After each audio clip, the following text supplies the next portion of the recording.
పూరా లోకల్. నమస్తే, welcome to పూరా లోకల్. ప్రస్తుతం మనం హైదరాబాద్ ఎస్టీసీఎల్ మాజీ అధ్యక్షుడు ప్రతాప్ సింగ్ నాయక్ తోటి ఉన్నాము.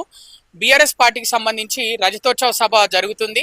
మీ కాంగ్రెస్ పార్టీ వాళ్ళు భయపడుతున్నారంట రజతోత్సవ సభకు పేరు వినగానే, నిజమేనా?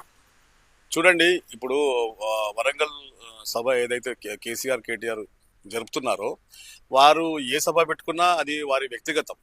వారి సభలకు మేము భయపడాల్సిన పని లేదు. కానీ కొంచెమైనా బుద్ధి జ్ఞానం ఉండాలి వారికి. ఓవైపు దేశం అక్కడ కాశ్మీర్లో కాలిపోతుంటే వీళ్ళేమో రజతోత్సవ సభ అంటూ పెట్టుకుంటారు. ఇది చాలా దారుణం. దీనివల్ల వీరికి భారతదేశం పట్ల ఎంత గౌరవం ఉందనేది ఇక్కడ స్పష్టమవుతా ఉంది. ఇది తప్పు కేసీఆర్ కేటీఆర్ గారు చేసేది. ఈ సమయంలో ఈ సభ అవసరమా అని నేను మీ మీడియా ముఖంగా కేసీఆర్ గారిని అడుగుతున్నాను. ఈ సమయంలో ఈ సభ అవసరం లేదు కదా. నేను చెప్పడం ఏంటంటే, ఓ పక్క దేశం కాలిపోతా ఉంది. ఓ పక్క దేశ పౌరులు మొత్తం ఆర్మీ జవాన్లు ఎంబడి ఉన్నారు. వీరు ఈ సమయంలో సభ పెట్టాల్సిన అవసరం ఏమున్నది? ఇప్పుడు అవసరం లేదు. సభ ఎప్పుడైనా పెట్టుకోవచ్చు. దేశం కోసం మీరు మీ త్యాగాలు ఏందనేది ఇక్కడ తెలియాల్సిన అవసరం ఉంది. ఇప్పుడు చూడండి, వరంగల్ సభలో కొన్ని గుడిసెలు ఉన్నాయి పాపం పేదవాళ్ళది.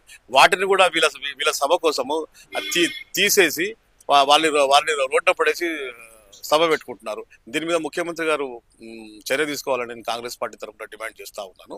కేసీఆర్ కేటీఆర్ గారికి దేశ సంరక్షణ పట్ల ఎట్లాంటి బాధ్యత లేకుండా సభ పెడుతున్నారు. ఇది దేశ సంస్కృతికి, తెలంగాణ సంస్కృతికి మంచి పద్ధతి కాదని మీ మీడియా ద్వారా వారిని హెచ్చరిస్తున్నారు. అంటే వాళ్ళు ముందు నుంచే, ఇప్పుడు బీఆర్ఎస్ పార్టీ వాళ్ళు ముందు నుంచే డేట్ ఫిక్స్ చేసుకొని, స్థలం ఫిక్స్ చేసుకొని, ఎప్పటి నుంచో పార్టీ సన్నాహాలు ముందు నుంచే చేస్తున్నారు కదా. అనుకోకుండా జరిగిన సంఘటన కాబట్టి వాళ్ళు వెళ్తున్నామని చెప్తున్నారు, అంటే సభ నిర్వహిస్తున్నామని. మరి మీరేంటి ఇలా అంటున్నారు? చూడండి, సభ ఏదైనా సభ కాదు. భారతదేశ సార్వభౌమత్వం ముఖ్యం అండి. భారతదేశ సార్వభౌమత్వం ముఖ్యం. భారతదేశ రక్షణ ముఖ్యం. అక్కడ 30 మంది మన భారతీయులు చనిపోయారు. వారి కోసం మీరు పోరాడకుండా ఇప్పటికిప్పుడు మీరు సభ అంటే అది మీకు భారతదేశ ప్రజలు అసలు గౌరవిస్తారా? తెలంగాణ ప్రజలు మిమ్మల్ని సమర్థిస్తారా? మీ రాజకీయ పబ్బం కోసం ఇప్పటికిప్పుడు సభ పెట్టుకోవాల్సిన అవసరమే ఉన్నది. కొన్ని రోజులు ఆగండి. అక్కడ 30 మంది చనిపోయారు. దేశం మొత్తము అక్కడ కాలిపోతా ఉంది. భారత్ పాకిస్తాన్ మధ్య యుద్ధం జరుగుతుంది. ఈ సమయంలో సభ పెట్టాల్సింది కాదని నా అభిప్రాయం.